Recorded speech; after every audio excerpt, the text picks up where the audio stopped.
Buenos días, pueblo de México. Hoy es 17 de junio del año 2026. Bienvenidos a SDP Mañana. Yo soy Liz Vilchis y les tenemos mucha información.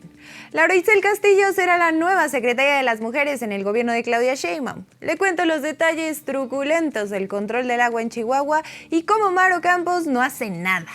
Morena sigue preparando la ruta para el 2027 con nombramientos, alianzas y convocatorias.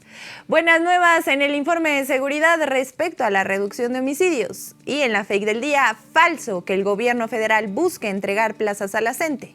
Además, le cuento que Gianni Infantino anda de partido en partido contaminando el planeta en su jet privado. Y el resumen de la jornada en el Mundial del 2026. No se vayan, comenzamos.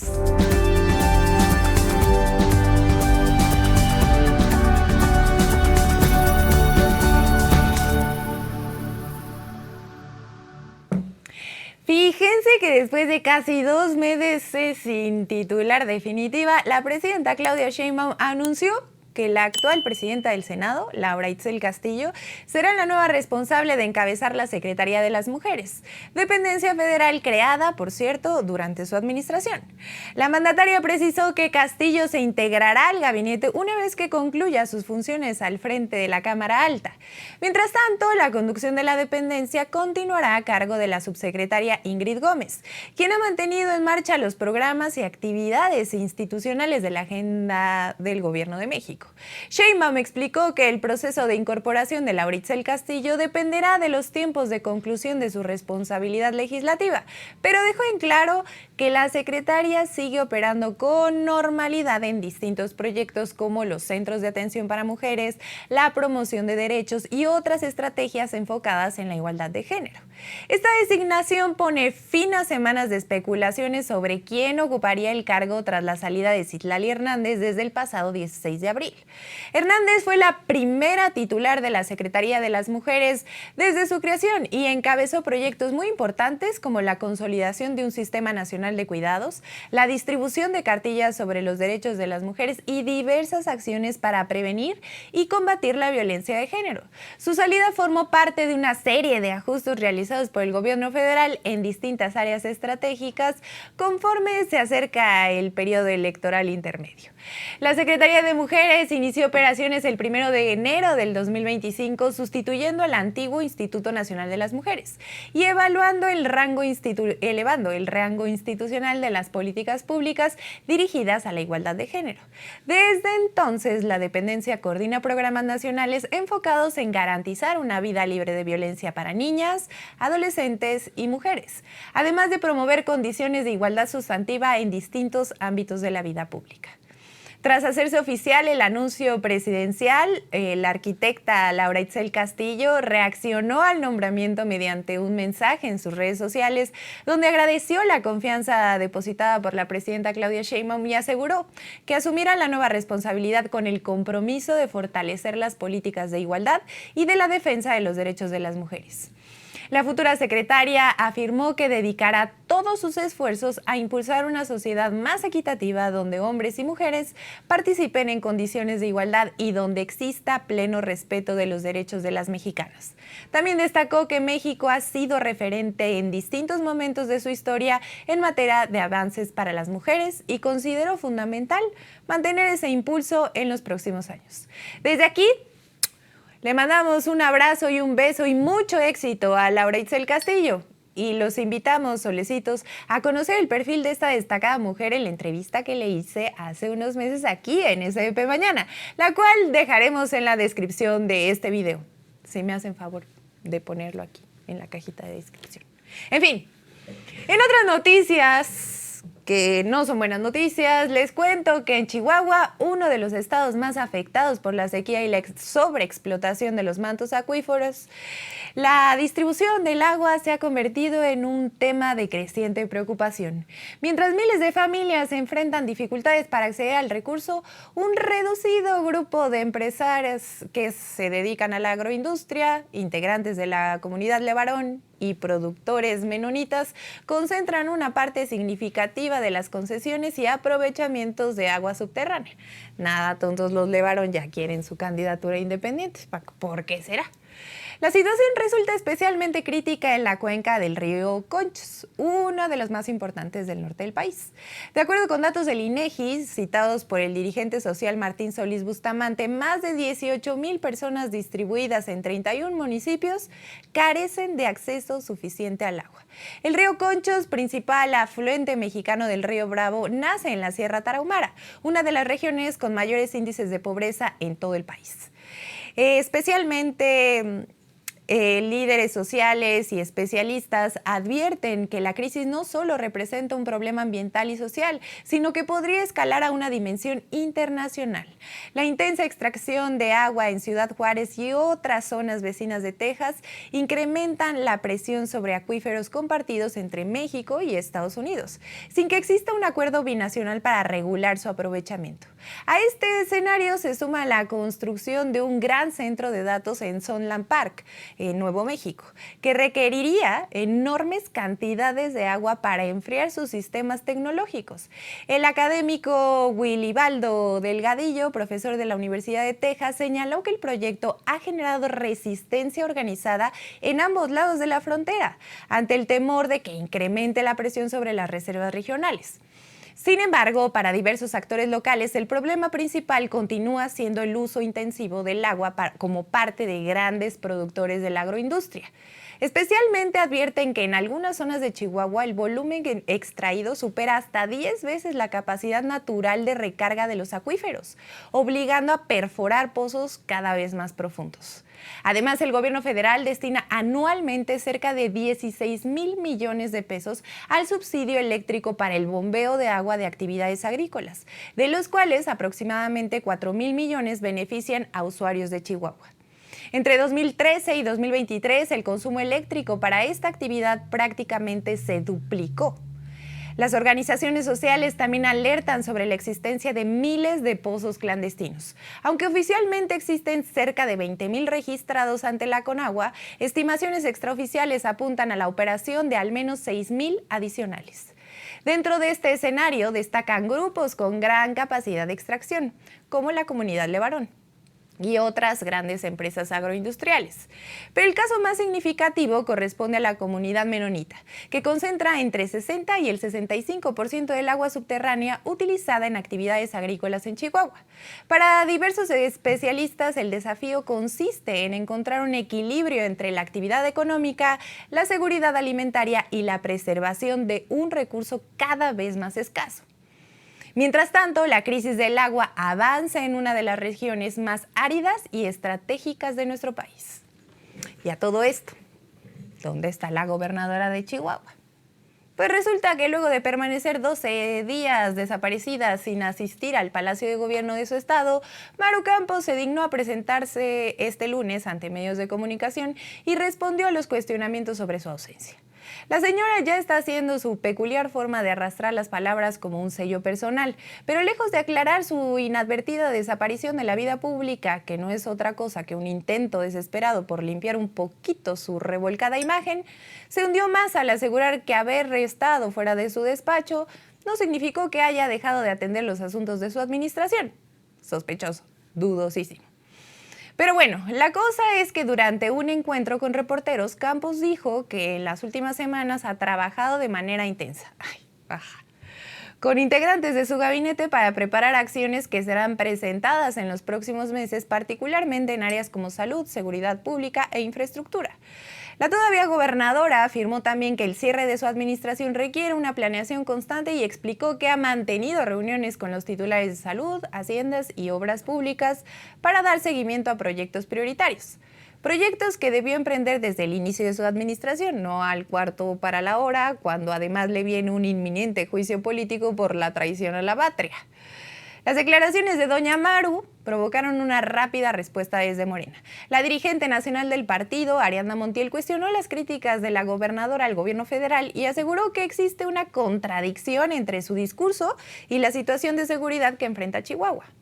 Montiel fue contundente y le pegó a campos en donde más le duele, ya que los datos hablan por sí mismos. Y es que Maru se atrevió a tachar al gobierno de México como gobierno de la muerte, mientras gobierna una de las entidades con más homicidios a nivel nacional. Vaya hipocresía la de Campos, quien está más preocupada por otros estados y por el gobierno federal que del haber faltado en un 70% en las mesas de seguridad y paz. O sea, nada. La morenista también defendió la política presupuestal del gobierno federal y aseguró que los recursos ahora se destinan directamente a la población. Vamos con las palabras de Ariadna Montiel. Y en el caso de Chihuahua, pues es que sí es mucha hipocresía, mucho descaro y podría decirle otra cosa, pero yo me conduzco siempre en el marco del respeto. Porque la gobernadora ha tenido el cinismo de no ir a trabajar las 2 últimas semanas. Todo el argumento del permitir que los agentes extranjeros fueran parte de su estrategia de seguridad era porque a ella sí le importa la seguridad. Pero es que a ella no le importa ni la seguridad ni nada, porque esta ausencia de 2 semanas es repetitiva a lo largo de su gobierno. Ella hizo una reforma a la Constitución del Estado para poder ausentarse sin pedirle permiso al Congreso 21 días. Eso lo hizo ya hace algunos años y ha sido recurrente sus ausencias en varios días. Pero ahora, en esta condición tan compleja que tiene el Estado, no solamente política, sino de seguridad, hoy se presenta el informe de seguridad y sigue siendo de las entidades con mayores índices de violencia y de inseguridad. Noticias de la transformación pública de México. Les cuento que Morena comenzó a mover sus piezas de cara a las elecciones intermedias del 2027. La dirigencia nacional del partido INA anunció la designación de Manuel Jesús Zavala Salazar como nuevo secretario de organización en funciones, cargo que quedó vacante tras la renuncia de Andrés Manuel López Beltrán, quien dejó esa responsabilidad para participar en la contienda por una diputación federal. Hay que aclarar que la designación todavía deberá ser ratificada por el próximo Congreso Nacional del partido. La Secretaría de Organización es una de las áreas más importantes de Morena, ya que tiene bajo su responsabilidad la construcción y coordinación de la estructura territorial encargada de promover el voto y movilizar a la militancia en todo el país. Por ello, la llegada de Zavala es vista como una señal de quien tendría influencia en la preparación electoral rumbo a los comicios de 2027. Además de asumir esta responsabilidad, Zavala fue incorporado a la Comisión Nacional de Elecciones, el órgano que definirá buena parte de las candidaturas para la renovación de la Cámara de Diputados, las gubernaturas y cientos de cargos locales que estarán en disputa el próximo año. La comisión es encabezada por Citlali Hernández y cuenta también con la participación de Ariadna Montiel. El ascenso de Zavala forma parte de una serie de cambios impulsados por la nueva dirigencia nacional como parte de una reorganización interna para fortalecer el partido antes del arranque formal del proceso electoral. Desde su llegada, Ariadna Montiel ha colocado a colaboradores en áreas clave. Entre ellos destaca Óscar del Cueto García, quien asumió la Secretaría de Finanzas y también fue integrado a la Comisión Nacional de Elecciones.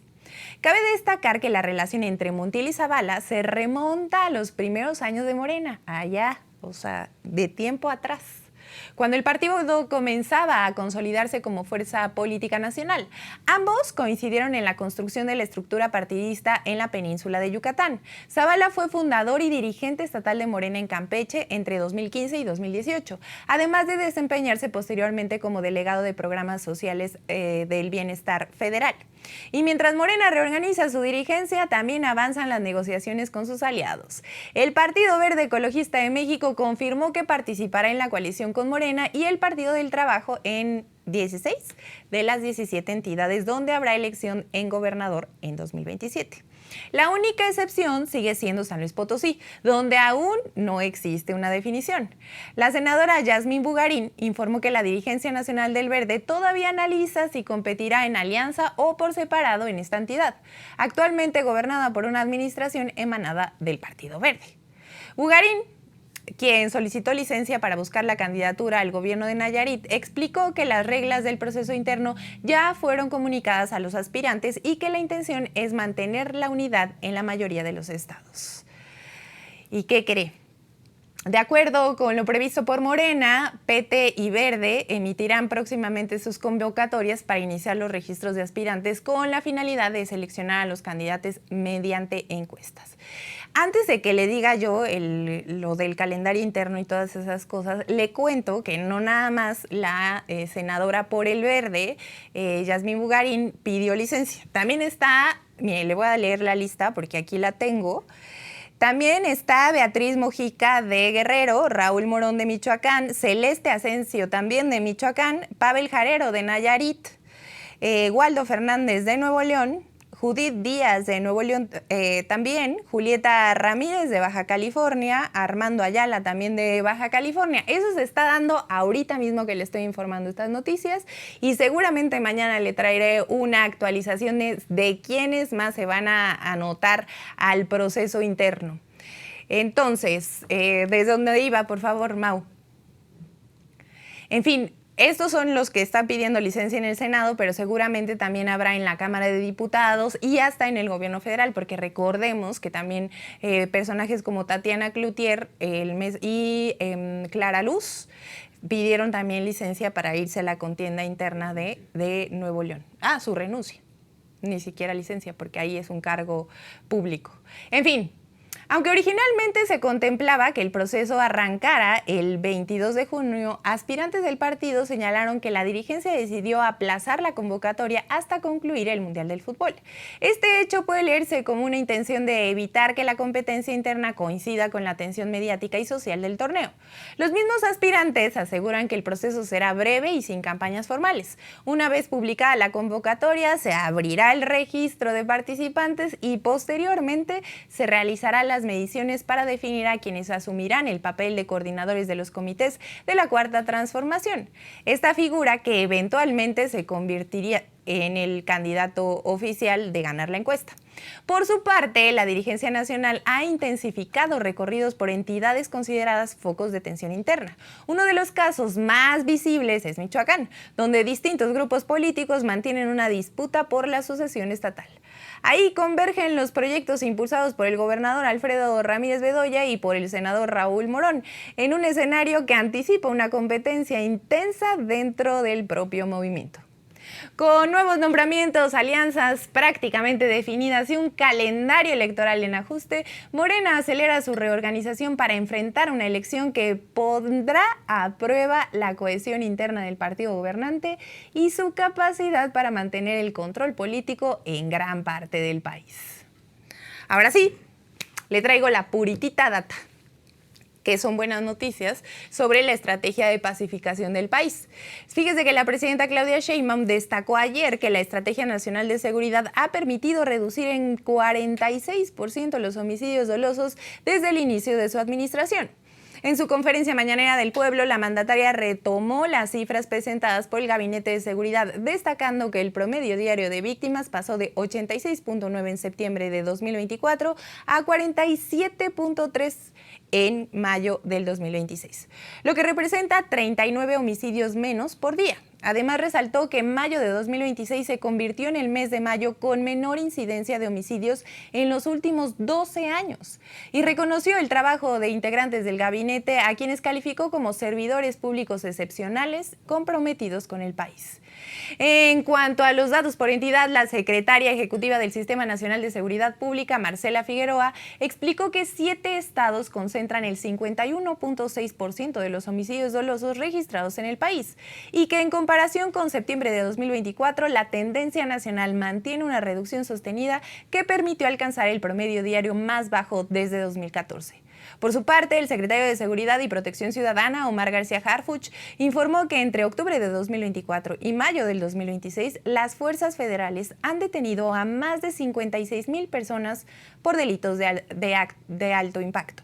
Además, se han asegurado cerca de 30,000 armas de fuego, casi 420 toneladas de droga y el desmantelamiento de 2,407 laboratorios clandestinos y áreas de concentración para la elaboración de narcóticos en 22 estados de la República. García Harfuch dijo que estos resultados son producto de la coordinación entre la Secretaría de la Defensa Nacional, la Secretaría de Marina, la Guardia Nacional, la Fiscalía General de la República y las autoridades estatales, y que el debilitamiento de las estructuras criminales ha sido la prioridad de este gobierno. Su intervención estuvo, destacada como casos emblemáticos del gobierno actual y la captura o neutralización de 6 objetivos prioritarios del crimen organizado. Entre ellos mencionó al Mencho, líder del cártel Jalisco Nueva Generación, abatido en un operativo en Jalisco en febrero pasado. También recordó el caso de Armando N., alias Delta 1, señalado como operador de alto nivel del cártel Jalisco, detenido en diciembre del 2025 en Jalisco. Otro objetivo prioritario fue Audías N., alias El Jardinero, uno de los principales mandos operativos del cártel Jalisco, capturado en abril en Nayarit, así como Pablo Edwin N., alias El Flaquito, líder del cártel de los Arellano Félix y uno de los principales generadores de violencia en Baja California. Otros son Pedro N., El Pichón, vinculado a los Beltrán Leiva, y José Ángel N., El Güerito, jefe de la seguridad de los Chapitos. Harfuch señaló que estas acciones representan golpes relevantes contra las estructuras operativas y financieras de las organizaciones criminales y que todas estas capturas han contribuido a la disminución de los delitos de alto impacto. También nos enteramos que el Mencho estableció una alianza con los Chapitos tras los enfrentamientos desatados en Sinaloa contra la Malliza por el secuestro y traslado del Mayo Zambada. Pero con su muerte, esa colaboración y financiamiento entre cárteles llegó a su fin. ¿Cómo ven? Ahora sí, a todos, la sección favorita de todos los que habitan la red social, le traigo la fake del día.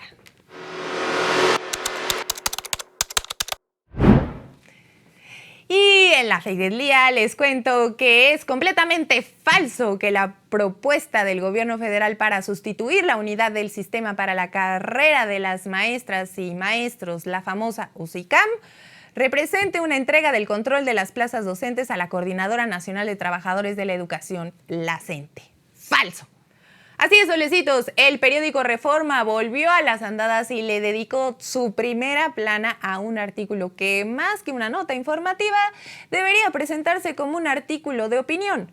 Todo a partir de una interpretación muy chafa de los posibles acuerdos entre el gobierno de México y el magisterio disidente.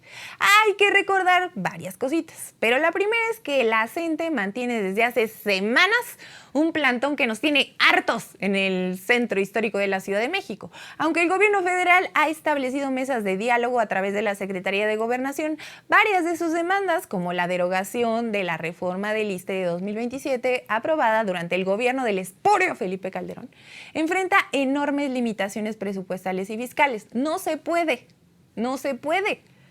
Y eso comprometería a la economía de todo el país, maestros. ¿Sí entendemos eso o no? En fin, y es que le cuento que esta reforma representó un golpe importante al sistema de pensiones de miles de trabajadores del Estado, incluidas las maestras y los maestros. Sin embargo, casi 2 décadas después, revertir por completo ese esquema implicaría una carga financiera de enormes dimensiones para las finanzas públicas. Pero regresando a Reforma, aplicaron la vieja fórmula del falso periodismo. Toman una parte de la información, la reinterpretan y luego consultan a expertos afines a su causa para reforzar una narrativa que poco tiene que ver con la realidad. Por lo que anunció el secretario de Educación Pública, Mario Delgado, fue una consulta nacional escuela por escuela para conocer las propuestas e inquietudes de todos los maestros de México, no solamente de una parte. Esto sobre el mecanismo que sustituirá a la UCICAM. Es decir, otra vez, El objetivo es construir un sistema más justo e integral para la asignación de plazas y ascensos con la participación del magisterio en su conjunto, no entregar esas decisiones a la CENTE. Sin embargo, Reforma presentó su texto con el encabezado "Regalan a CENTE control de plazas". O sea, más mentirosos no se puede. Y para sostener esa afirmación recurrió a las opiniones de organizaciones como México Evalúa y Mexicanos Primero, históricamente en contra de las políticas de la Cuarta Transformación. Ustedes bien saben, solecitos, que este tipo de fifís intelectualoides intentaron acabar con la educación pública durante los gobiernos de Vicente Fox y Felipe Calderón. Su cruzada contra el magisterio impulsó una serie de reformas que terminaron debilitando los derechos laborales de las y los docentes. Pero no, la consulta nacional escuela por escuela, maestro por maestro, que hasta recuerda aquella bonita consigna de voto por voto, casilla por casilla. Bueno, no significa que la SEP entregue el control de la educación a la CENTE. Al contrario, estos procesos seguirán regulados por la autoridad, pero ahora tendrán una mayor participación de las y los docentes, porque al final del día ellos tienen derecho a opinar sobre su propio futuro. Al respecto, la presidenta Claudia Sheinbaum ha sido muy clara. Ningún sindicato, organización o grupo de interés tendrá control sobre el ingreso, promoción o reconocimiento de las maestras y maestros. La Rectoría de la Educación seguirá en manos del Estado mexicano.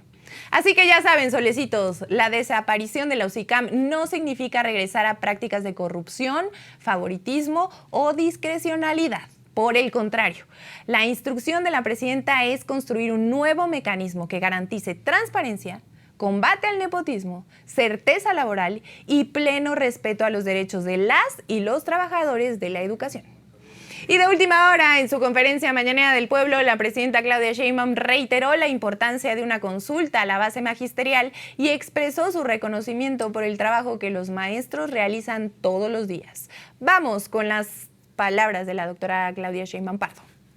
De todas maneras, nosotros en el caso de la reforma o lo que quedó del UCICAM, casi nadie está de acuerdo, de los maestros.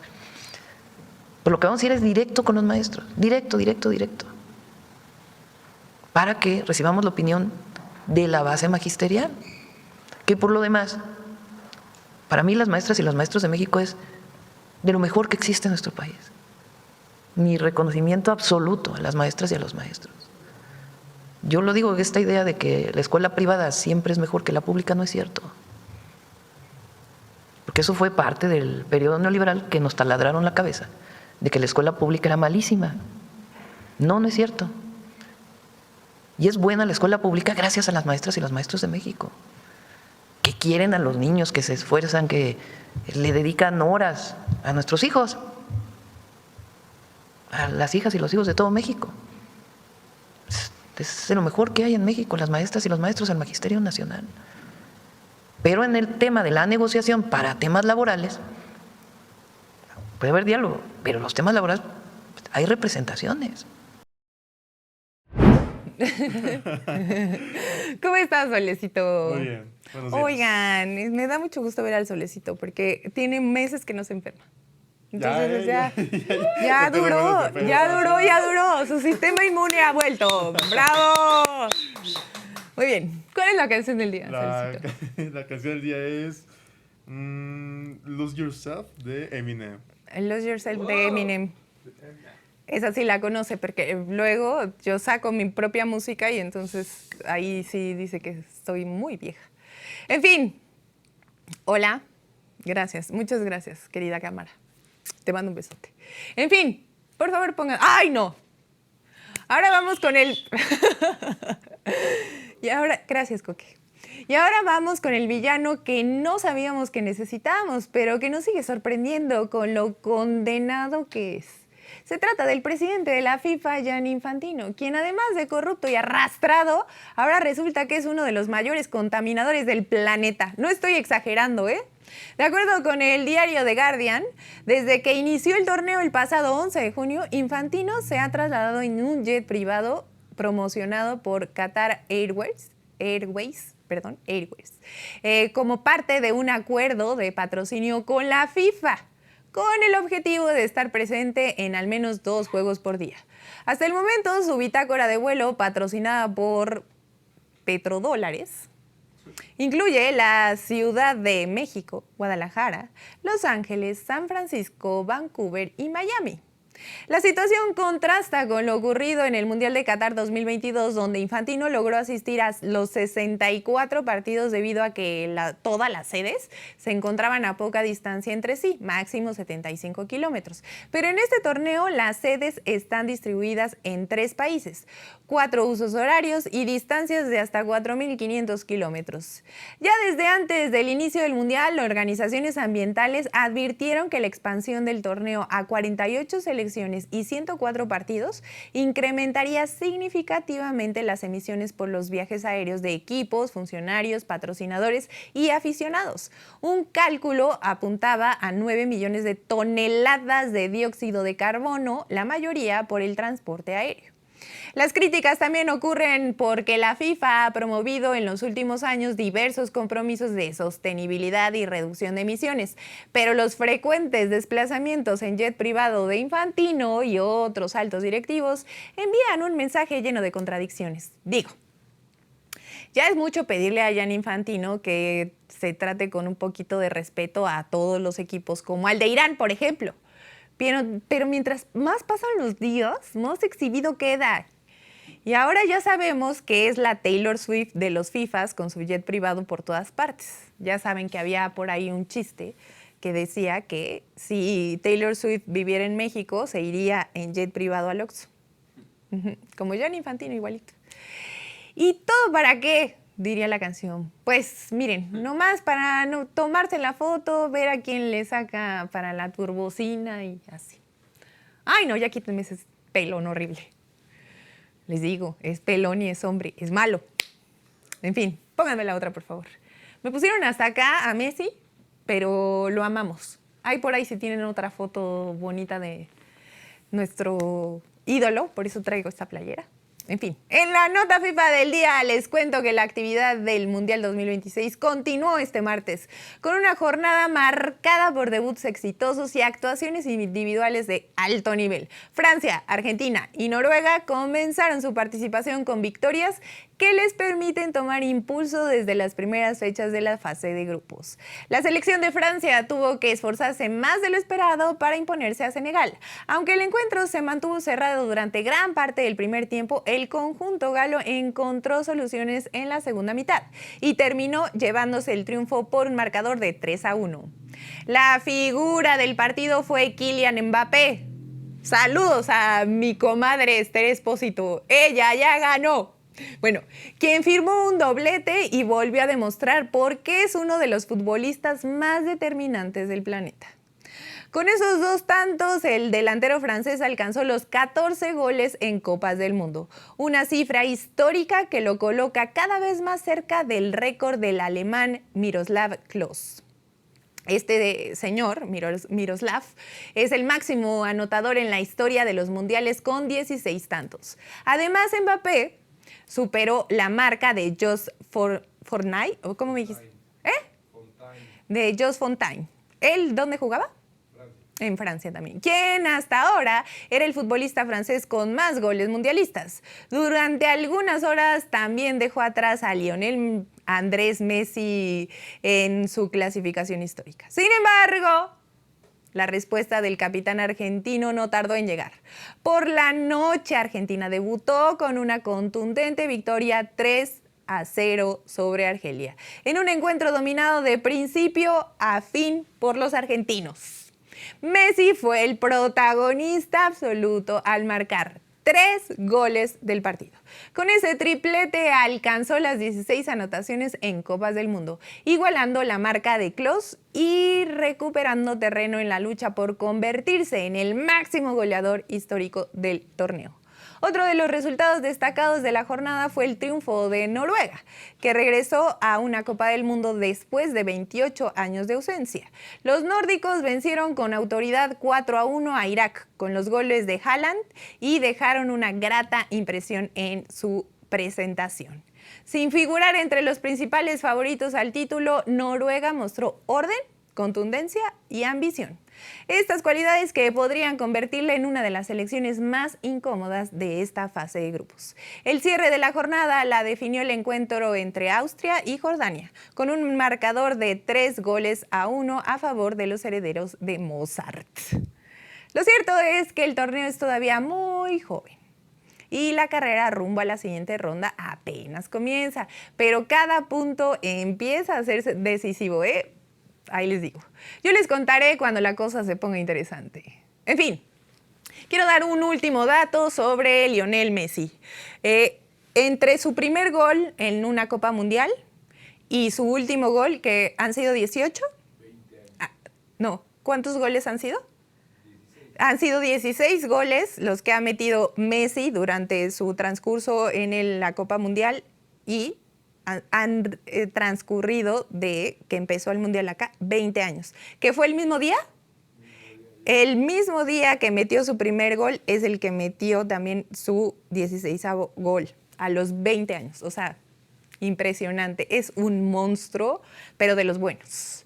En fin, esto ha sido todo por el día de hoy. Solecitos, no se olviden de suscribirse, comentar, darle like a ese video si les gustó. Y yo los veo mañana con el corazón por delante y más noticias FIFAs. ¡Adiós!